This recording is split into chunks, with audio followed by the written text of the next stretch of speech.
Alright, now to start talking about growth. We'll have 2 to 3 videos also on growth and how animals' requirements change as we challenge them to grow and develop to be the best that they can be. One of the first things we need to do is understand how we assess growth. How is growth measured? How do we evaluate it from a food animal production as well as a performance animal production? There are several factors that are used to assess growth, all of which can affect nutrient requirements for growth. First and foremost is body weight, increasing body weight. It's one of our big measures of growth is, are they physically getting bigger? And there is a sigmoid relationship, or that S-curve kind of relationship between body weight and age. And we see a rapid increase in body weight until puberty, and then it starts to slow down until maturity, which I think we're all fairly aware of. This is an example of what that sigmoid curve kind of looks like, is that S-shaped curve. And as we take a look at it, we understand that at time point 0, weight 0, that's about conception of the animal. Then we follow that by birth, which would be age 0. We notice we have an increase in weight, of live weight, of body weight in that animal going from conception to birth. It develops into that fetus, and that once it's born, then we see a period of rapid increase until that animal hits puberty. It's increasing at an increasing rate.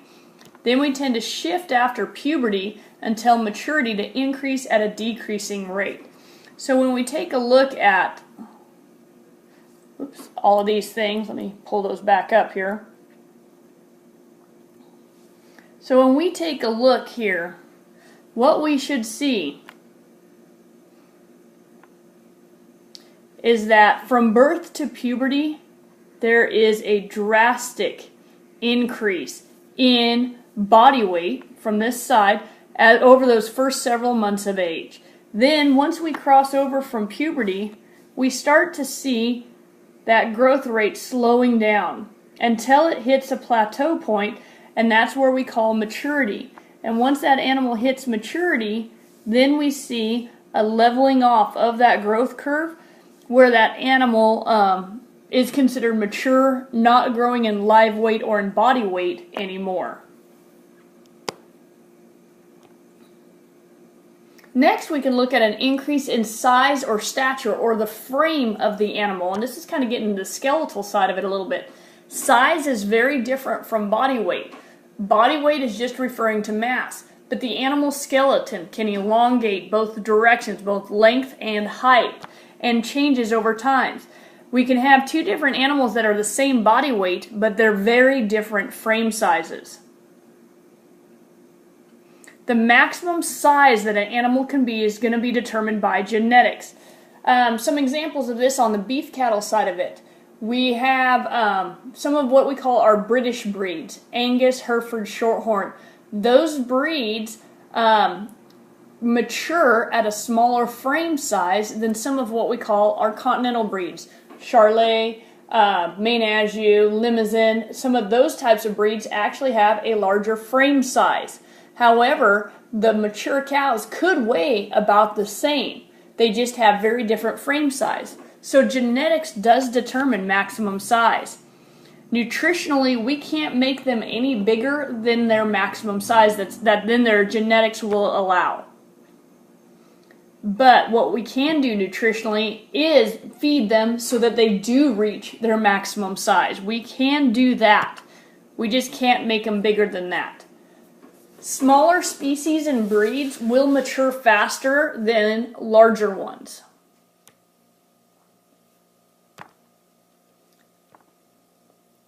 The third way of assessing growth, so the first way was increasing body weight, the second was increasing stature or size.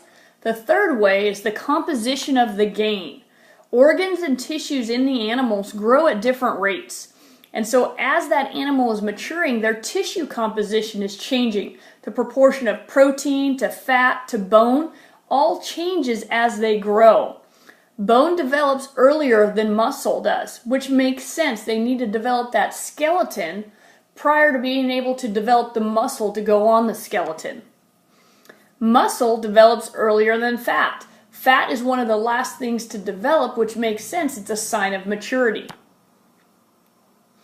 And so from this picture, basically what it's showing is the relative age at which we develop some of these different things. So early on the dashed line, that's our bone, and it's developing peaks down here at an earlier age. Then if we were to take a look at the muscle side of it, that's going to be the solid line here, and we notice that peaks at a little bit later age. Then as those animals mature, what we wind up seeing is the fat, the other dashed line, matures last in terms of how much body fat they acquire based upon age. And so composition of gain is another way to assess growth. And actually some of the beef nutrient requirements and stuff use composition of gain as part of determining their nutrient requirements in some of the computer models that we talked about last time. So if we take a look at that growth curve and come back to it, early on in an animal's life, that gain that we see between birth and puberty is mostly water, protein, and some ash, or that would be the bone. Ash represents the inorganic element, and the bone is made up of mostly calcium and phosphorus and other inorganic minerals. So that gain is predominantly water, ash, and protein. Then as we take a look between puberty and maturity, we start seeing an increase in fat. That's where the gain is mostly going to be coming from fat. This is also where, like in growing animals that we're trying to finish for carcass quality, we're going to be looking in this range for them to get enough body fat on to have good marbling, to be able to offer shelf life for the meat product, and some things like that.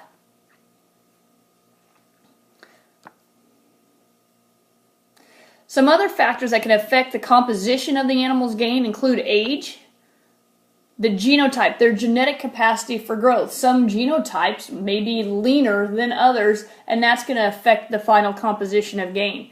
Gender definitely plays a role in composition of gain.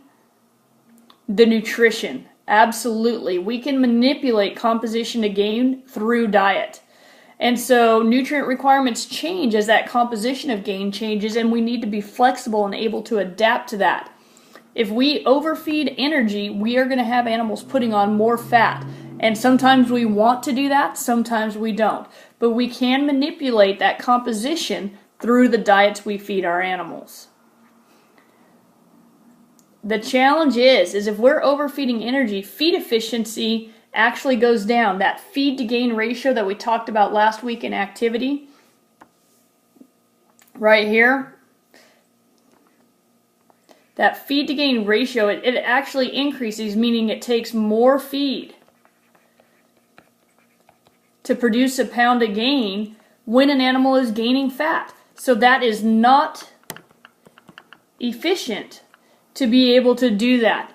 There are times and places where we do have to have animals lay down fat, but we also as nutritionists need to know that's when the animals are going to be the least efficient, is during that time period.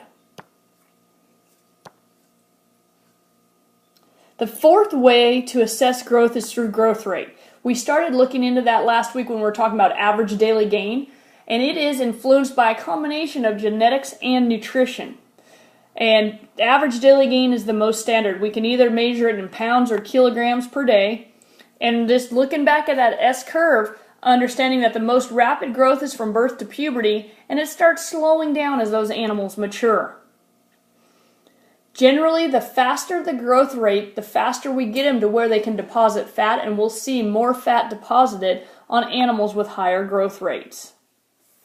That wraps up the first part on the 4 ways that we can assess growth in our animals: increasing body weight, increasing stature or frame or size, however you want to word that, changing the composition of the gain, and also looking at the rate of gain. Those are 4 ways that we assess growth in our young animals.